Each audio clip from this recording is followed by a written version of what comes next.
ඒක තමයි. ඒකට එයාලා හින්දා නෙවෙයි වැලිගමට සුද්ධ ආවේ. එන කවුද? එයාලා දැම්ම සුද්ධ ආපු හින්දා.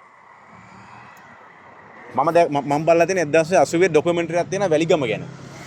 දැන් ඉස්සර තිබුණේ නැහැ අර වගේ බිල්ඩින් තිබුණේ නැහැ සුද්ධ නිසා නේ බිල්ඩින් හදලා තියෙන්නේ. ඔව් ඔව්. සුද්ධ නිසා තමයි බිල්ඩින් හදලා බැයි. හැබැයි මෙයාලා කරන්නේ බැනර් ගහන්නත් බැහැනේ එහෙමනම්. ඔව් බෑ. ඔයා ගිහිල්ලා පේන. ඉතින් බැනර් ගහන්න බෑ. ඒව අල්ලන්න තමයි ඔබතුමාලා ඉන්නකෝ. ඉතින් අපිට දැන් නැති රුමන් නැහැ. ඔයත් පාපේ ආගියු වෙන්න. නෑ එහෙම නෙවෙයි. නෑ ආගියු ගන්න නෙවෙයි. නෑ ඔබතුමා මාව එලවන්න එපා. මම මට වැඩ නැහැ කියන්නේ ඔයා. ඔයා කවුද කියන්නේ? නෑ ඔබතුමා මට සැර වෙන්න එපා. හරි. ඔයා ඉන්නකෝ. ඔබතුමා මට සැර වෙන්න එපා. නෑ ෆෝන් එක දෙන්නේ නෑ මම. ඔව් මම වීඩියෝ කරගත්තා. හරිනේ. අන්න ඔබතුමා ඔහොමද කතා කරන්නේ මට. හරිනේ ඔබතුමා කියන්නේ මම පිස්සෙක් කියලා. හරි ඉන්නකෝ නෑ ඔබතුමාලා මට සැර වෙන්න එපා.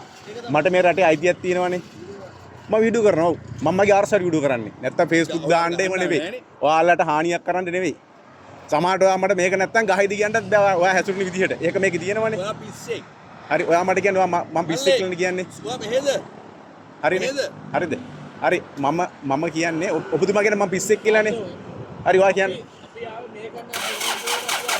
ඔව් හරි නෑ මම වැරද්දක් පෙන්නුවම ඔබතුමාලා පැනලානේ යන්නේ. අයියෝ ඔබතුමාලා පැනලා යන්නේ. ඔන්න ඔක තමයි රටේ තත්ත්වේ. ඔන්න ඔක තමයි රටේ තත්ත්වේ. උනුත්තරු මුනුත්තරු. ඔන්න ඔක තමයි රටේ තත්ත්වේ.